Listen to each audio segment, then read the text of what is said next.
여러분 반갑습니다. 횃불 공동체 교회 성경 공부 오늘은 66번째가 되겠습니다. 지난주에 이어서 오늘도 요한복음 8장 말씀을 통해서 하나님의 은혜를 얻도록 하겠습니다.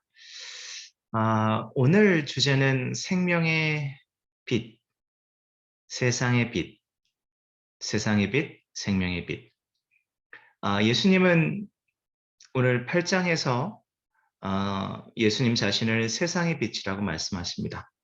그러면서 예수님을 따르는 자들은 그들 안에 생명의 빛이 있어서 더 이상 어두움에 속하지 않았다라고 우리에게 말씀하고 계십니다. 오늘 이 말씀을 통해서 여러분들에게 참된 하나님의 음성을 들려주고 우리의 삶이 변화받기를 간절히 소망합니다. 세상의 빛이신 예수님, 생명의 빛을 얻은 우리의 삶은 아무래도 달라야 할 것입니다. 다시 얘기하면 우리는 세상의 빛이라고 하는 예수님을 쫓아서 그분을 닮아가고자 하는 자들입니다. 즉 예수님을 따르는 자들은 항상 그 빛 가운데 있기 때문에 더 이상 어두움이 우리 삶 가운데 어떠한 일도 할 수 없음을 우리 스스로 우리 삶을 통해서 증거해야 된다는 겁니다. 오늘 말씀 가운데 가장 중요한 것은 아무래도 빛에 대한 이해인 것 같습니다. 자, 그렇다면 빛이 무엇인지 우선 구약 성경 말씀을 통해서 한번 살펴보도록 하겠습니다. 빛의 의미를 구약 성경에 보게 되면 이스라엘 민족을 애굽에서 이끌어내셨던 하나님께서 그들을 밤에는 불기둥으로 인도하셨다라고 되어 있습니다. 이 불기둥은 우리에게 빛을 의미하는 것이고요. 또한 이전에 우리가 하나님께서 이 세상을 창조하시면서 빛을 만드신 것을 우린 또한 알고 있습니다. 여러분 잘 아시는 말씀 시편 27편 1절 말씀 보게 되면 여호와는 나의 빛이요 나의 구원이시다라고 시편 기자는 자기의 신앙을 고백합니다. 또한 시편 119편 105절 말씀 보게 되면 주의 말씀은 나를 안내하는 등불이며 내 길을 비춰주는 빛입니다라고 고백하고 있습니다. 여러분과 제가 묵상하고 또한 힘을 얻게 된 이 말씀이 우리가 나가는 길의 등불이라는 것은 그것이 아무리 어둡고 또한 힘든 상황이고 고난이 있다 할지라도 우리에게 빛 되시는 그분이 함께 하신다는 것을 우리는 인정하고 그것을 통해서 새로운 힘을 얻게 되는 겁니다. 내 길을 비춰주는 빛, 즉 우리가 그분을 쫓아감에 있어서 우리는 그분이 남겨두신 이 빛을 쫓아서 걸어가는 겁니다. 또한 이사야 49장 6절 말씀 보게 되면 이것이 여러분과 저에게는 매우 또한 중요한 의미가 될 텐데요. 내가 너를 이방 민족의 빛이 되게 하여 온 세상에 내 구원을 베풀도록 하겠다. 또 이 얘기는 이 빛이라는 것은 또한 구원에 관한 부분이기 때문에 이 구원에 속한 자들은 결국은 하나님의 커다란 구원의 경륜에 우리의 삶이 아름답게 드려져야 한다는 겁니다. 그래서 여러분과 저는 많은 사람들로 하여금 하나님의 구원의 빛 가운데 들어올 수 있도록 인도하는 그런 역할을 우리가 담당해야 된다는 겁니다. 이게 얼마나 소중하고 귀한 일일까요? 그러면서 예수님께서 말씀하시기를 이렇게 얘기하십니다.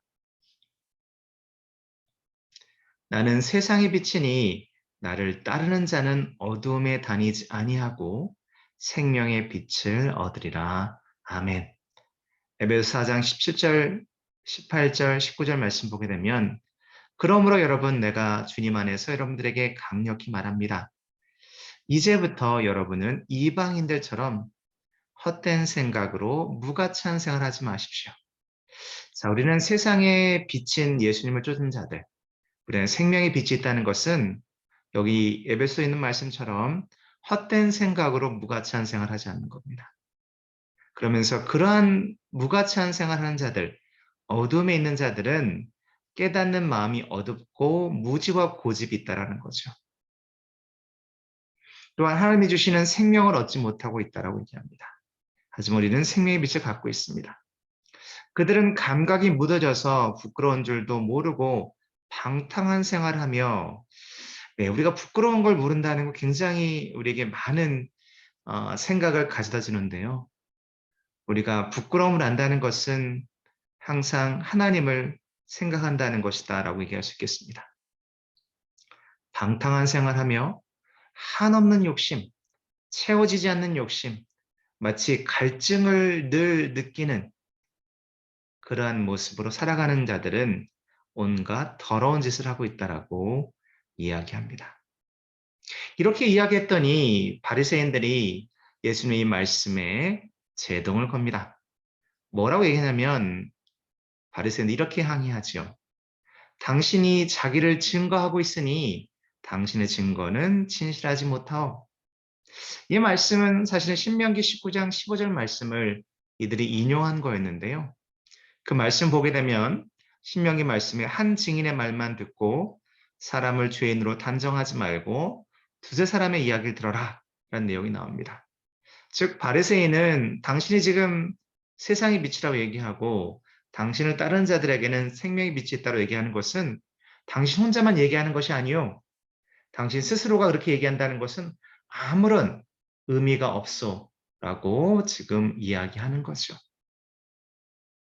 이 말씀에 대해서 예수님은 그들에게 반박을 하십니다. 어떻게 말씀하셨는지 한번 같이 보겠습니다.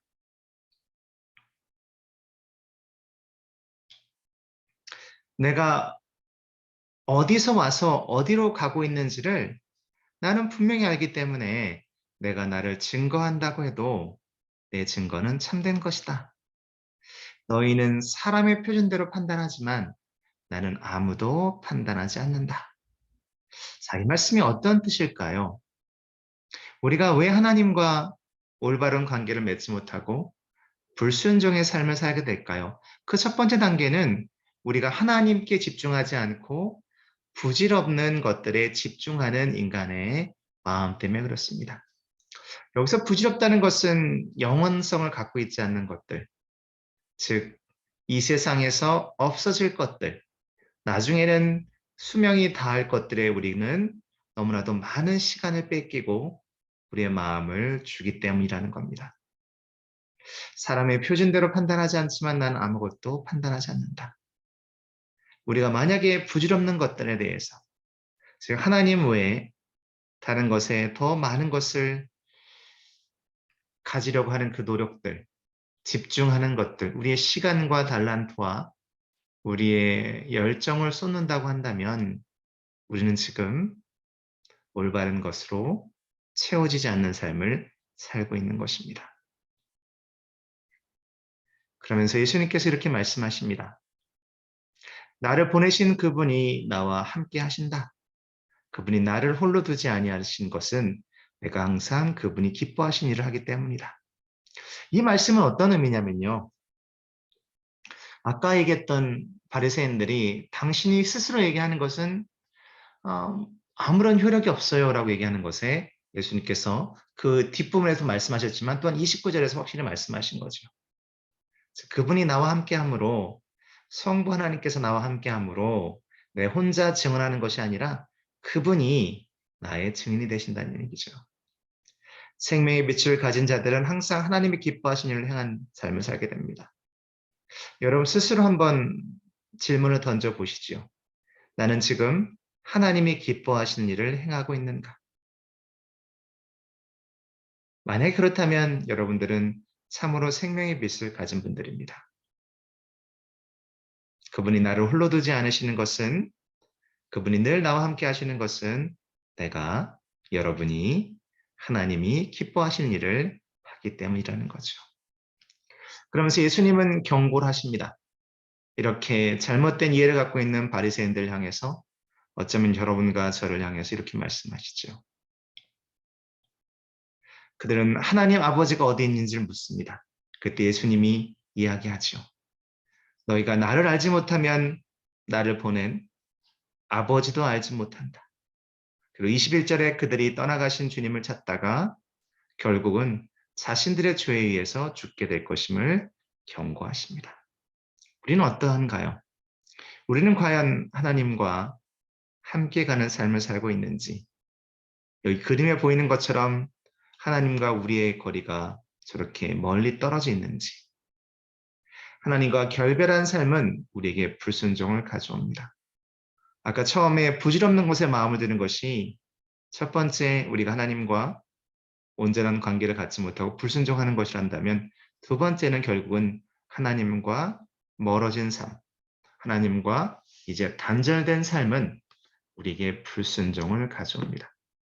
그러면서 예수님은 우리에게 이렇게 말씀하십니다. 예수께서 이르시되 너희는 아래에서 났고 나는 위에서 났으며 너는 이 세상에 속하였고 나는 이 세상에 속하지 아니하였느니라. 나중에 이 말씀에 대해서 우리가 또 공부하게 될 텐데요. 그러면서 예수님께서 말씀하시지요. 너희는 이 세상에 있으나 이 세상에 속하지 않은 자들이다. 따라서 여러분과 제가 주의 은혜 가운데 알아야 될 부분은 바로 이것입니다. 우리에게는 세상이 줄 수 없는 참된 기쁨과 평안과 그리고 축복이 있습니다. 또한 세상이 이해하지 못하는 왜 우리는 이렇게 살아야 되는지 알지 못하는 고난과 수고와 어려움도 존재하죠. 근데 어느 순간 만일 여러분의 삶이 점점 세상이 이해할 수 있는 삶이고 세상이 짐작 가능한 삶을 살고 있다면 지금 우리는 세상과 구별되는 것이 아니라 세상에 속해 있는 겁니다.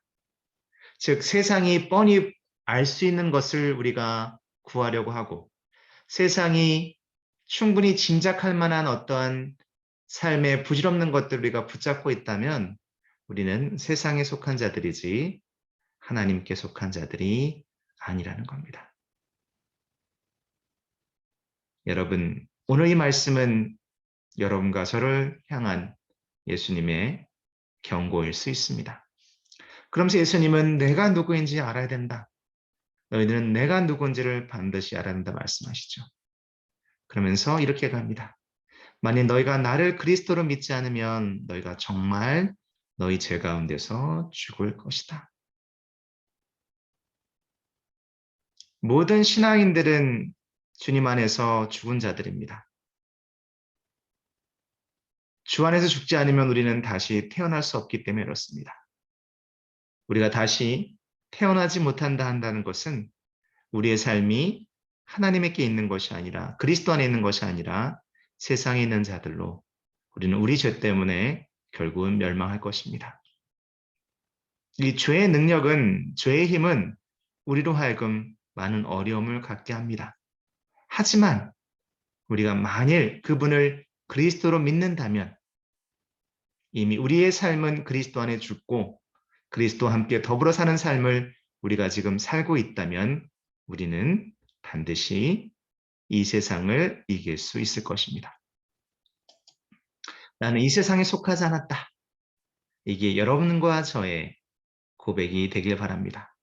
사랑하는 성도 여러분, 우리는 순례자들입니다. 이 세상은 본향을 향해 걸어가고 있는 우리가 지나가는 길에 있을 뿐입니다. 이 세상을 사랑하지 마십시오. 이 세상이 사랑하는 것들을 사랑하지 마십시오. 우리가 사랑해야 될 대상은 오직 하나님이며 또 이 세상에서 만나는 동료 순례자들, 여러분들의 복음을 전파해야 될 대상들입니다. 세상의 빛으로 오신 주님을 닮아 이 세상을 변혁시키는 주님의 도구로 쓰임받도록 늘 애쓰시고 힘쓰시기를 주의 이름으로 축원을 드립니다. 오늘의 말씀을 정리합니다. 오늘의 말씀은 이렇습니다. 주님은 세상의 빛이시다. 주님을 따르는 자는 생명의 빛을 가지다. 더 이상 어둠에 속하지 않는 삶을 누리자. 그리고 항상 하나님의 뜻 순종하며 주시는 참된 삶을 누리자. 여기에는 많은 특권과 또한 많은 의무와 또한 우리에게 주어진 세상이 알지 못하는 놀라운 비밀들이 있습니다. 나는 세상의 빛이라 나를 따르는 사람은 어둠에 다니지 않고 세상 생명의 빛을 받을 것이다. 아멘. 이 말씀을 꼭 우리 암송했으면 좋겠습니다.